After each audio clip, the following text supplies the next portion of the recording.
À la une de ce journal, le président de la République reçoit les invités de la 35e conférence internationale sur la biographie du saint prophète, paix et salut sur lui, organisée par le regroupement culturel islamique. L'Assemblée nationale adopte le contrat-programme de forage de puits pour la période 2022-2025.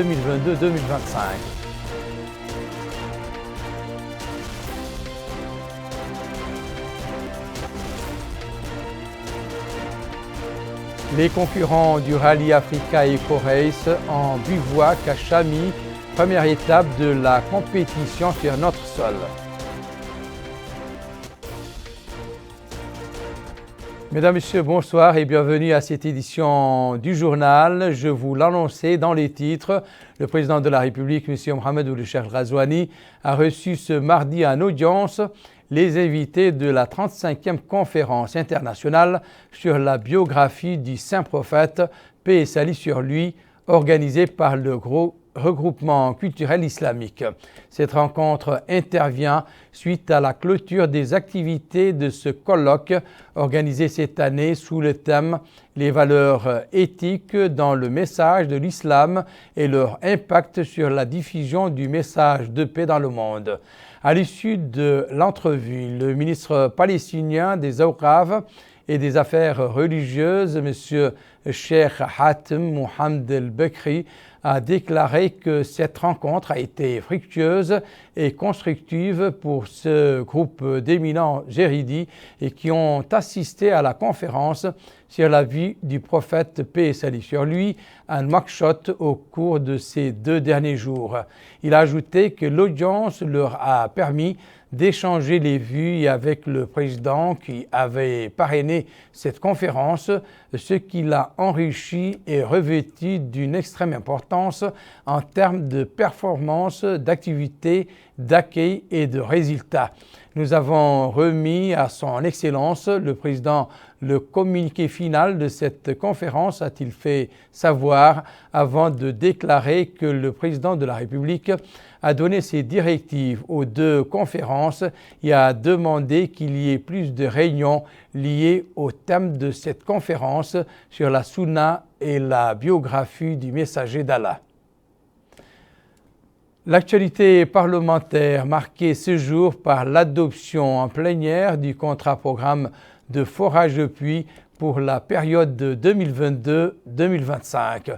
Le but du projet de loi est d'abord d'accélérer l'accès des citoyens au service de l'eau potable et ensuite enfin de maîtriser le marché national dans le domaine du forage des puits et de renforcer les capacités en termes d'exécution et de maintenance des infrastructures hydrauliques.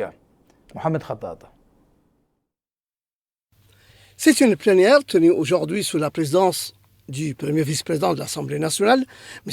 Hamdi Ould Hamadi, qui a approuvé et adopté le programme contrat de forage de puits pour la période 2022-2025, signé le 2 septembre dernier entre l'État mauritanien et la Société nationale des forages.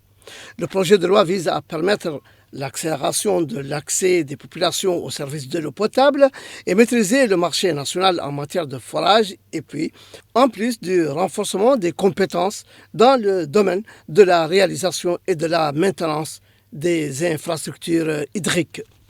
Au cours de leurs interventions, les députés ont signé l'importance de ce programme contrat et ont insisté sur la nécessité de donner la priorité des forages aux zones rurales, de même qu'ils ont appelé à annuler la propriété foncière qui freine le développement, les conflits fonciers entravant un nombre de projets et ont rappelé la nécessité de fournir l'eau pour l'agriculture et l'élevage. Ils ont appelé également à mettre en place un programme clair et transparent qui permettra de dispatcher les forages des puits sur l'ensemble du territoire national et la généralisation des services de l'eau potable. Les députés ont aussi souligné la nécessité de résoudre le problème de l'assainissement à Nouakchott qui, ont-ils dit, est devenu une priorité, la capitale nécessitant un système d'assainissement moderne. Le ministre de l'Hydraulique et de l'Assainissement, M. Sidi Mohamed Ould Talb Amar, a expliqué aux députés que le projet de loi de ce programme contrat numéro 5 entre l'État mauritanien et la Société nationale des forages intervient après l'achèvement du programme contrat numéro 4 qui était pour la période 2019-2024 et qui a permis la réalisation de 402 forages d'exploration dont 207 ont été convertis en forages d'exploitation au profit de 239 villages malgré la conjoncture internationale difficile et défavorable due aux répercussions de la pandémie de la COVID-19. À cela s'ajoute, a-t-il dit, la réalisation de 80 études hydrogéologiques et géophysiques. Le renouvellement du programme contrat est d'une importance primordiale, a-t-il dit, surtout que la société a prouvé sa capacité à bien répondre aux situations d'urgence et qu'il permettra le forage de 300 puits d'exploitation avec une enveloppe financière de 240 millions de nouvelles ouguiyas. Le ministre a révélé que le secteur mettra en œuvre des programmes d'assainissement d'urgence à Nouakchott, Rosso et Kaïdi, en plus d'acquérir une flotte de camions-citernes pour intervenir en cas de besoin. L'intervention menée par les pouvoirs publics au cours des derniers mois avait obtenu d'excellents résultats, a-t-il dit, et plus de 80% du réseau d'assainissement de l'eau à Nouakchott a été remplacé et la quantité d'eau disponibilisée sera augmentée de 20 000 mètres cubes par jour dans 2 mois. D'autres projets de loi seront soumis à la discussion et à l'approbation des députés les 17 et 21 novembre prochains. Ces projets de loi portant ratification de l'accord d'établissement d'Africa Finance Corporation en date du 28 mai 2007, du Code d'électricité et enfin sur l'organisation de l'activité minière artisanale et semi-industrielle de l'or et déterminant le statut juridique de Ma'aden Mauritanie ont été passés en revue aujourd'hui par la conférence des présidents avant de les transmettre aux 2 commissions permanentes des relations extérieures et des affaires économiques. C'est parti pour les activités de sensibilisation de l'Institution nationale de la Zakat. Le ministre des Affaires islamiques et de l'enseignement originel en a donné le coup d'envoi hier soir, l'occasion pour M. Daoud Talb Amar de rappeler que la zakat est œuvre grandiose instituée par la charia qui exige de tous réflexion et abnégation afin de lui faire recouvrir la place qui lui sied dans la vie des gens. Amina Methlil. Troisième pilier de l'islam, la zakat constitue un appui économique solidaire dû de la part des riches aux pauvres. 2,5% est la valeur plus que raisonnable de l'impôt sur la fortune qui doit être versé aux pauvres, démunis, migrants, en plus d'autres personnes en situation de vulnérabilité.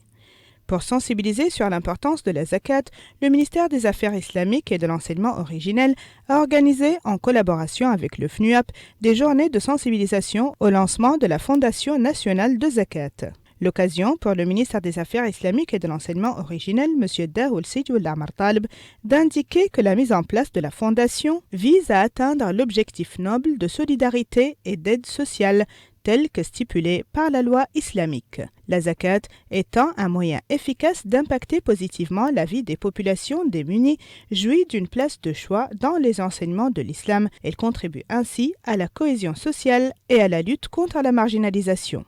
Pour sa part, le président de l'Union nationale du patronat mauritanien, M. Zain al-Abidine ou le Cheikh Ahmed, a indiqué que la zakat est une solution éminente au problème de l'extrême pauvreté et de la précarité à travers l'appui aux nécessiteux, en plus d'être une bénédiction et purification des biens d'où elle provient. Elle est également, poursuit-il, un moyen de renforcer les liens de fraternité entre les différentes franges de la population.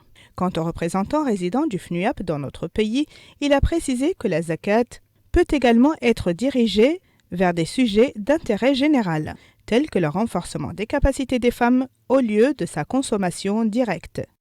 Comme vous le savez, en dépit des efforts appréciables fournis par le gouvernement avec l'appui de ses partenaires stratégiques, dont le Fonds des Nations Unies pour la population FUNAP, la prévalence de la pauvreté reste encore élevée, avec plus de 29% de la population vivant en dessous du seuil de pauvreté. Ce qui peut, entre autres, justifier et expliquer une mortalité maternelle élevée dans le pays et qui frise les 424 décès pour 100 000 naissances vivantes. Il convient alors de noter qu'il est établi que l'accès aux services de santé maternelle de qualité permet de réduire de plus de 30% le taux de mortalité maternelle et de garantir une bonne santé de la mère et de l'enfant, ce qui permet par ailleurs aux femmes et aux filles de contribuer plus efficacement au développement économique et social du pays. Enfin, le maire de la commune de Tafraghzaïne, M. Talib Ould Mahjoub, a précisé que la zakat est restée longtemps une approche personnelle et individuelle et qu'elle doit, vu son rôle dans la lutte contre la pauvreté, faire l'objet d'une attention particulière de la part des pouvoirs publics qui sont les seuls habilités à en assurer la collecte et la redistribution.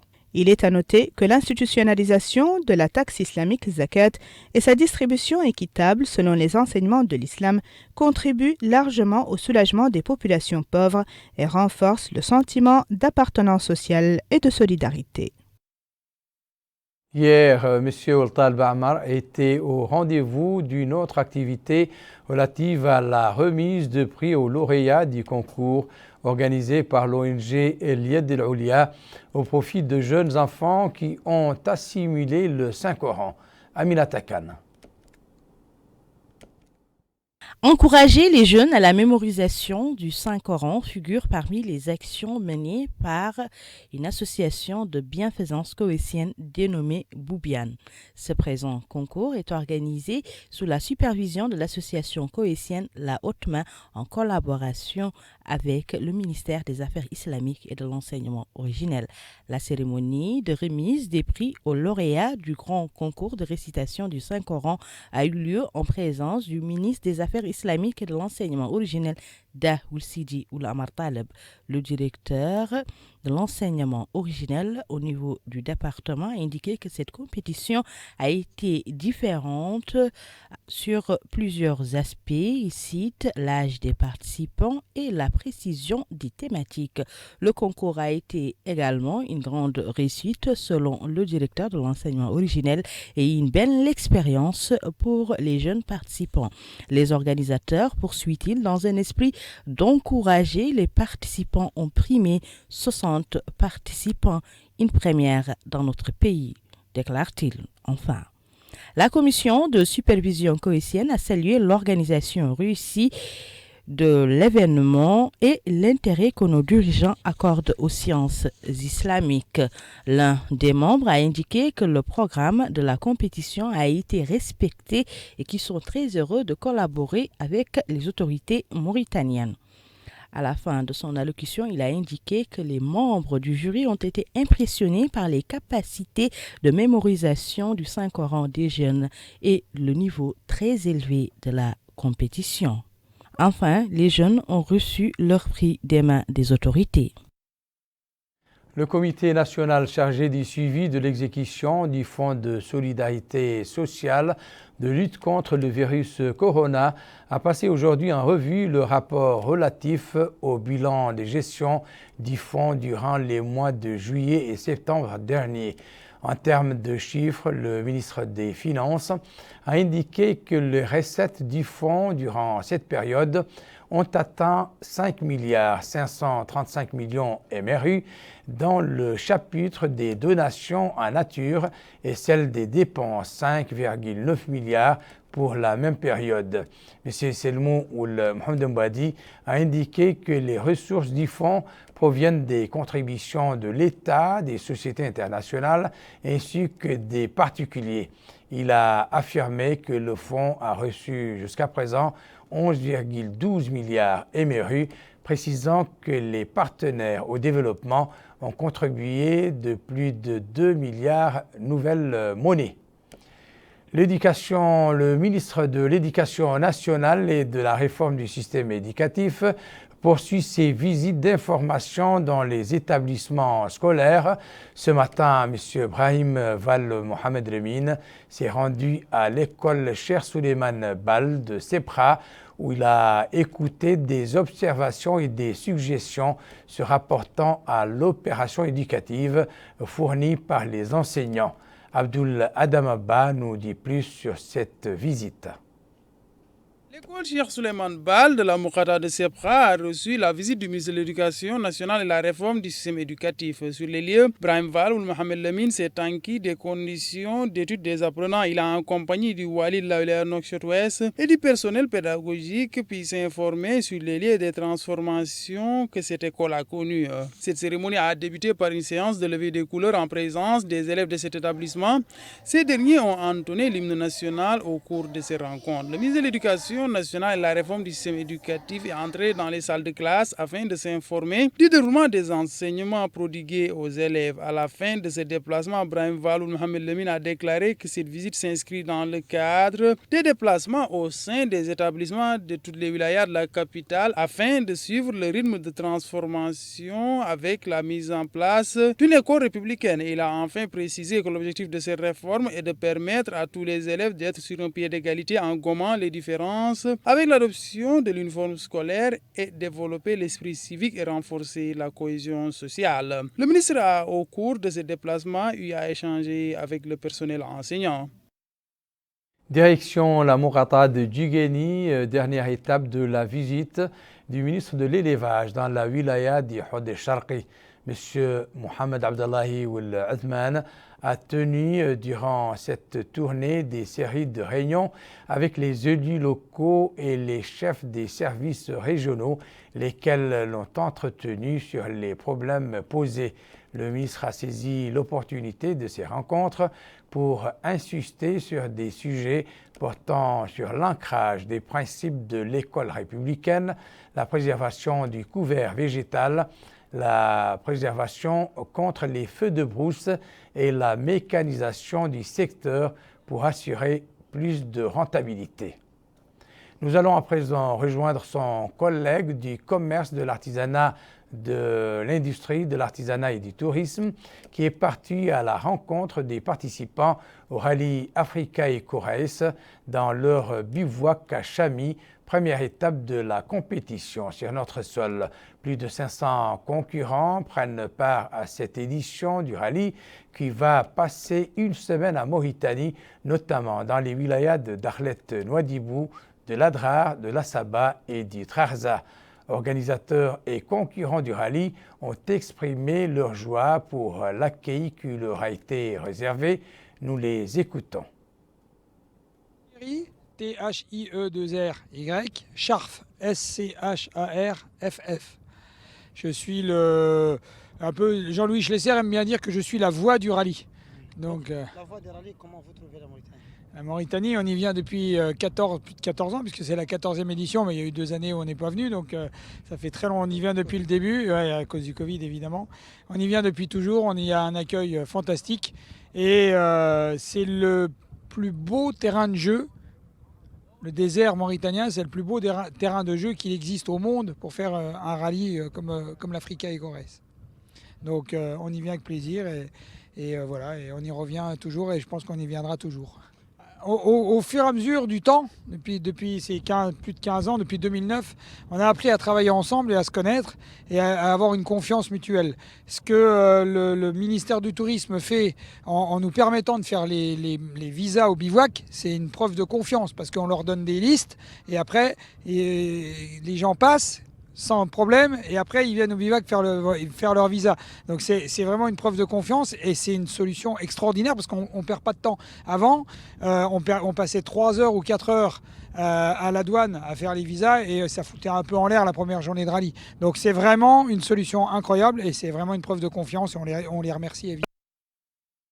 L'APA et son partenaire, le Centre de la femme arabe pour la formation et les recherches, Kawthar ont organisé ce mardi à Nouakchott une formation à distance sur les questions du genre.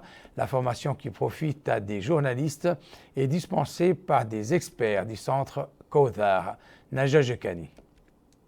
Il s'agit d'une formation sur l'approche genre organisée par la Haute Autorité de la Presse et de l'Audiovisuel APA, en coopération avec le Centre de formation et de recherche des femmes arabes Kawthar sous le thème « Le leadership de transformation d'une perspective genre ». Son but est d'accorder une attention particulière aux problèmes des femmes et leur autonomisation à améliorer l'accès des femmes sur le plan social, professionnel, économique et politique.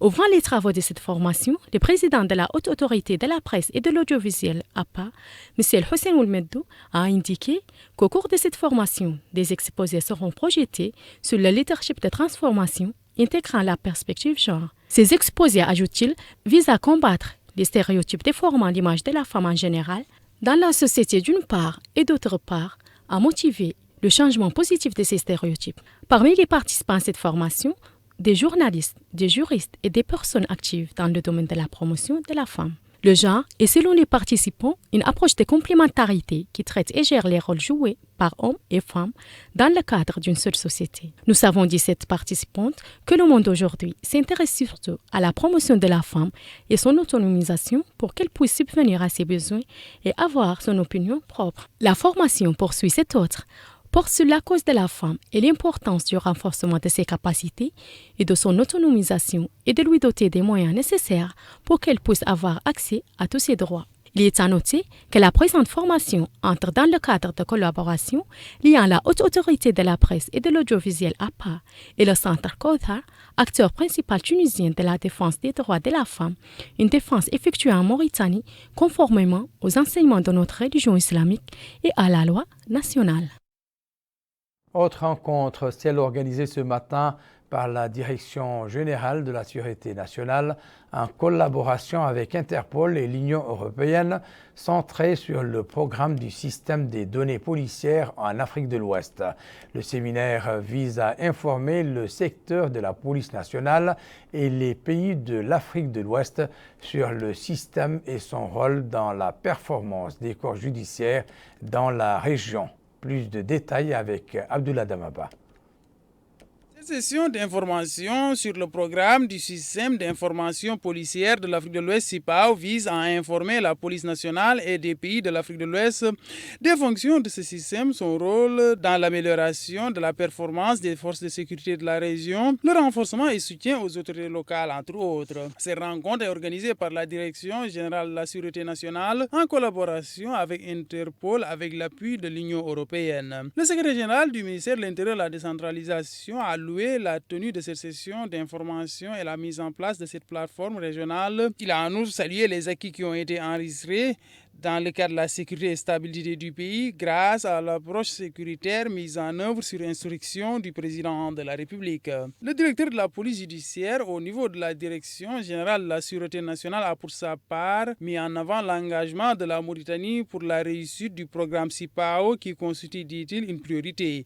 Il a enfin remercié les différents partenaires qui se sont engagés dans le cadre de la mise en œuvre de ce programme. Le représentant du programme CIPAO pour l'Afrique de l'Ouest a affirmé que ce programme vise à répondre aux défis sécuritaires auxquels sont confrontés ces pays en permettant une collecte efficace d'informations de police par le biais d'un système national centralisé et automatisé et en offrant la possibilité de partager ces informations recueillies au niveau national, régional et international. Le CIPAO représente une révolution pour l'Afrique de l'Ouest et pour l'Afrique dans son ensemble. Quant à l'ambassadeur chef de la délégation de l'Union européenne, il a indiqué: le programme CIPAO est précisément destiné à lutter contre l'essor de cette criminalité transnationale. Ainsi, la création d'une plateforme régionale permettra l'échange instantané de données de police entre les pays de la région. Les agents chargés de l'application de la loi pourront donc rapidement savoir si une personne est recherchée dans un autre pays, déterminer si un document d'identité, un véhicule, une arme à feu a été déclaré volé, perdu ou associé à une infraction dans un autre pays. Donc, c'est vraiment un outil essentiel pour votre travail. Et je veux ici souligner avec quelle détermination la Mauritanie s'est engagée pour la réussite de ce programme. Il faut continuer à avancer pour garantir l'avenir et la pleine réussite de ce projet ambitieux. Rappelons que ces rencontres s'étalent sur 3 jours. Le département du commerce, de l'industrie, de l'artisanat et du tourisme a organisé ce matin à Nouakchott un atelier sur le cadre institutionnel du secteur du tourisme. L'atelier auquel prennent part les acteurs du secteur vise à élaborer une feuille de route aux contours clairs dans ce domaine. Mohamed Khattab. La validation du nouveau cadre juridique du secteur du tourisme en Mauritanie était l'objet ce matin d'un atelier organisé par le ministère du Commerce, de l'Industrie, de l'Artisanat et du Tourisme auquel on prépare les acteurs du domaine. Ouvrant l'atelier, le secrétaire général du ministère du Commerce, de l'Industrie, de l'Artisanat et du Tourisme, M. Abdul Mamadou Bari, a précisé. Cet atelier est l'aboutissement d'un processus de consultation destiné à relancer le secteur en application du programme du président de la République, son Excellence Mohamed Cheikh Al-Ghazouani, qui a mis en place une grande échelle et un cadre propice pour développer le secteur du tourisme. Madame, Messieurs, toutes les études et analyses économiques sont unanimes sur l'importance des potentialités touristiques de notre pays et sur la place centrale qui revient au secteur du tourisme dans l'économie nationale. Pour sa part, le vice-président de la Fédération du tourisme, M. Moussa Ould Souvi, a souligné que les acteurs du secteur ne ménageront aucun effort pour le promouvoir en sa qualité de vecteur important du développement économique et social du pays, en exécution des programmes gouvernementaux en la matière pour jeter les bases d'un tourisme multidimensionnel stratégique conformément aux orientations et engagements du président de la République, M. Mohamed Ould Cheikh Al-Ghazouani. Cela d'autant plus que le secteur du tourisme offre d'innombrables opportunités d'emploi et peut améliorer les conditions de vie des populations locales. Les participants à cet atelier se répartiront en groupes thématiques de travail qui plancheront sur cet avant-projet de loi abrogeant et remplaçant la loi 96-023 du 7 juillet 1996 portant organisation de l'activité touristique en Mauritanie pour sortir avec un texte plus à même de stimuler le développement du secteur dans notre pays. Le ministère de l'Habitat, de l'Urbanisme et de l'Aménagement du Territoire a quant à lui convoqué aujourd'hui une rencontre consacrée à l'ébauche du projet de loi sur la promotion foncière. L'atelier s'inscrit dans le cadre des efforts du département visant à trouver des solutions pérennes dans le domaine foncier. Amina Mtkhalil.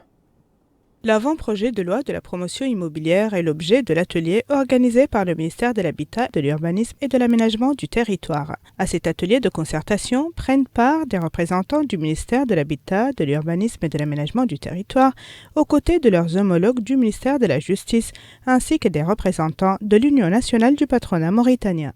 Lors de son mot pour l'occasion, le secrétaire général du ministère de l'Habitat, de l'Urbanisme et de l'Aménagement du Territoire, M. Sid Ahmed Ould-Bonnan, a indiqué que la révision de la loi de promotion immobilière devient nécessaire dans un contexte où il est indispensable de faciliter l'accès à la propriété foncière compte tenu de l'absence de celle-ci parmi la classe moyenne qui n'arrive à accéder à un habitat décent qu'à travers le paiement des loyers. D'où la nécessité de trouver des solutions facilitant l'accès à l'habitat pour tous les citoyens mauritaniens, quels que soient leurs moyens. Le gouvernement, poursuit-il, a trouvé, à travers des partenariats établis entre les secteurs publics et privés, les solutions nécessaires profitant surtout aux employés des deux secteurs publics et privés. Pour sa part, le secrétaire adjoint de l'Union nationale du patronat mauritanien a loué l'initiative ainsi que les nouvelles perspectives qu'offre la loi de promotion immobilière. Il a également indiqué que le besoin de base de l'habitat et son organisation contribuent à la lutte contre l'anarchie dans la construction et les quartiers aléatoires. L'atelier a également été l'occasion de présenter des exposés portant sur les défis économiques de la promotion immobilière dans notre pays, ainsi que les faiblesses s'y trouvant, en plus des grandes lignes directrices des amendements proposés. Enfin, dans le domaine de l'enseignement supérieur, Il était question de la formation des experts évaluateurs externes de l'autorité mauritanienne d'assurance qualité de l'enseignement supérieur. La formation organisée par le ministère de l'Enseignement supérieur vise à doter les bénéficiaires d'outils leur permettant d'évaluer avec professionnalisme les établissements de l'enseignement supérieur. Aminata Khan. Formation des experts évaluateurs externes de l'autorité mauritanienne d'assurance de qualité de l'enseignement supérieur à Nouakchott. Le chargé de mission du cabinet du ministre Mohamed Ould Ahmed Zeidan, secrétaire général par intérim, a indiqué que l'atelier dotera les experts nationaux d'outils leur permettant d'évaluer avec professionnalisme les établissements de l'enseignement, ajoutant que dans ce cadre s'inscrit l'extrême importance accordée par le président de la République à l'amélioration de la qualité de l'enseignement. Lui succédant, le directeur de l'Agence mauritanienne d'assurance de la qualité de l'enseignement supérieur, Dr Mohamed Lemine Oulel Hassan, a précisé que l'organisation d'une telle rencontre au profit des experts dans le domaine de l'enseignement supérieur vise à assurer une formation continue et une sensibilisation ainsi qu'une diffusion d'une culture de qualité entre les présidents, les directeurs, les staffs et les étudiants des établissements supérieurs. Enfin, l'expert belge de l'Agence européenne d'assurance qualité qui supervise la formation a exprimé sa disponibilité à partager avec ses homologues mauritaniens les expériences avant d'assurer que l'action de l'Agence nationale de la qualité permet de mettre en place des critères pouvant assurer graduellement la qualité dans les programmes des établissements de l'enseignement supérieur. Le rappel à présent des principaux titres de cette édition. Le président de la République reçoit les invités de la 35e conférence internationale sur la biographie du saint prophète, paix et salut sur lui, organisée par le regroupement culturel islamique. L'Assemblée nationale adopte le contrat-programme de forage de pluie pour la période 2022-2025.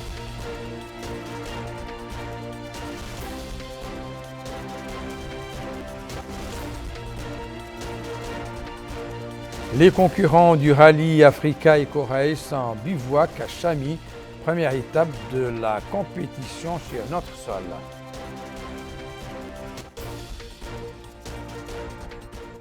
C'est la fin de cette édition. Merci pour votre attention. Excellent moment avec le reste des programmes d'El Mauritania. Au revoir.